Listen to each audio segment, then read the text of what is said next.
हर हर महादेव। पितृ देवता की जय। मौनी अमावस्या की आप सभी को हार्दिक शुभकामनाएं। आप सभी को बता दें तो आइए आज मौनी अमावस्या के दिन श्रवण करते हैं मौनी अमावस्या की व्रत कथा, सूर्य नारायण भगवान की कथा, साथ के साथ गंगा मैया की कथा भी सुनेंगे। तो सबसे पहले आज के पंचांग के बारे में जान लेते हैं। सबसे पहले हम आपको बता दें अमावस्या तिथि जो है 1:21 के आसपास रहने वाली है। उसके बाद प्रतिपदा तिथि लग जाएगी। कल से माघ महीने की गुप्त नवरात्रि शुरू हो रही है। माता रानी आ रही हैं आप सभी की परेशानियों का निदान करने। आज पूर्वाषाढ़ा नक्षत्र और उत्तराषाढ़ा नक्षत्र है और हर्षण योग का निर्माण हो रहा है। आज राहु काल का अशुभ समय 4:39 से 6 बज के आसपास के रहने वाला है। राहु काल में राहु और केतु संबंधी अगर कोई दान पुण्य करते हैं तो बहुत ही फलदायी होता है। आज सर्वश्रेष्ठ रूप में सूर्य उदय का जो समय रहेगा 7:14 और सूर्यास्त करीब 6 बजे के आसपास रहेगा। अगर इस समय कोई दान पुण्य कार्य किया जाए तो बहुत ही लाभ मिलता है, हर कार्य में जीत मिलती है। 12:15 से 12:58 तक अभिजीत मुहूर्त का समय रहेगा। तो प्रिय श्रोताजनों, आज सर्वाधिक सिद्धि योग का निर्माण हो रहा है जो कि आज के दिन को खास बना रहा है। तो आज लाभ का चौगड़िया 9:55 से 11:16 तक रहने वाला है। आशा है, उम्मीद है आपको ये जानकारी पसंद आई होगी। तो सबसे पहले सुनते हैं अपने पितरों की कथा, मौनी अमावस्या की कथा।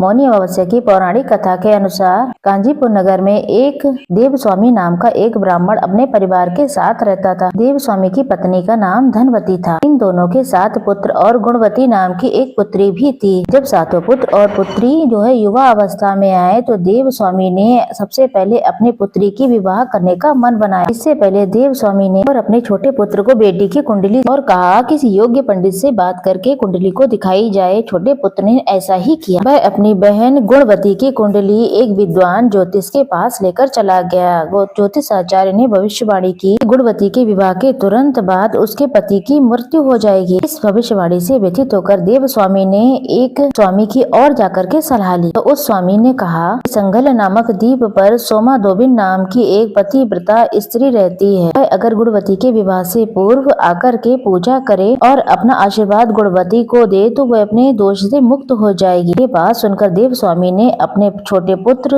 को सिंगल द्वीप भेज दिया। गुणवती और उसका छोटा भाई यात्रा के दौरान विश्राम करने के लिए समुद्र के किनारे पीपल की पेड़ के पास बैठ गए। इस पीपल पेड़ पर एक गिद्ध का परिवार रहता था। जब गुणवती और उसका भाई पीपल के नीचे बैठे थे तो गिद्ध के घोंसले में सिर्फ उसके बच्चे थे। गिद्ध के बच्चों ने भाई बहन के वार्तालाप को सुना और ये भी जाना कि वो सिंगल द्वीप पर जाने के लिए लालायित हैं और उन्हें रास्ता समझ नहीं आ रहा है कि उन्हें कहाँ जाना है। शाम के समय जब गिद्ध बच्चों के लिए भोजन लेकर आया तो बच्चों ने पूरी बात गिद्ध को बताई। ये जानकर गिद्ध ने पहले तो बच्चों को भोजन करवाया और दोनों भाइयों की मदद करने का मन बना लिया। के साथ दोनों लोग यानी कि भाई और बहन गिद्ध की मदद से सिंगल द्वीप पहुँचे। गुणवती और उसका भाई छुपकर सुमा धोबिन के पास रहने लगे। सुमा धोबिन का आशीर्वाद प्राप्त करने के लिए गुणवती रोज सुबह सुमा धोबिन के आंगन को लीप आती थी और उसके घर के संपूर्ण कार्यों को निपटा कर आती थी। हालांकि इस बात का सुमा धोबिन को कुछ भी पता नहीं था। एक दिन सुमा धोबिन ने अपनी बहू से जानने की कोशिश की कि सुबह के समय घर लीप कर कौन जाता है और संपूर्ण कार्य करके जाता है। बहू ने प्रसन्नता पाने के लिए कहा कि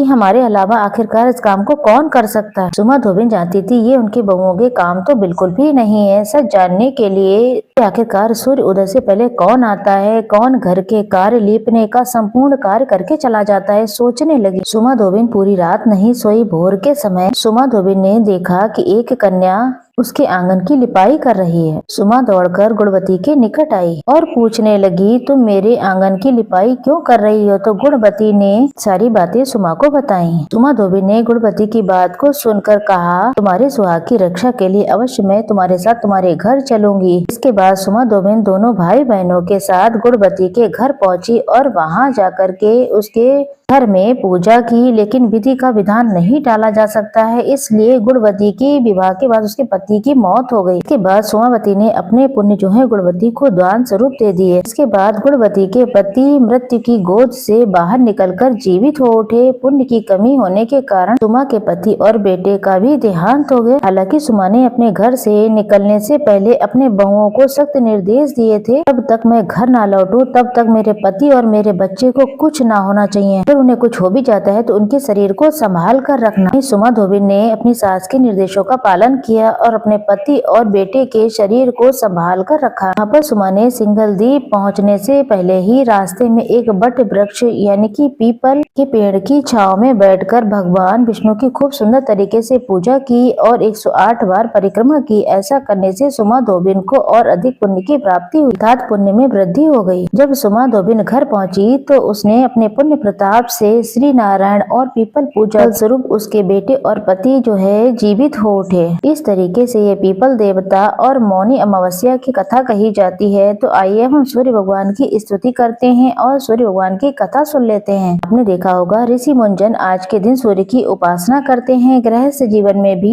रविवार के दिन अमावस्या पड़ जाए तो सूर्य भगवान की कथा या फिर आदित्य हृदय स्त्रोत का श्रवण या पठन पाठन जरूर करना चाहिए।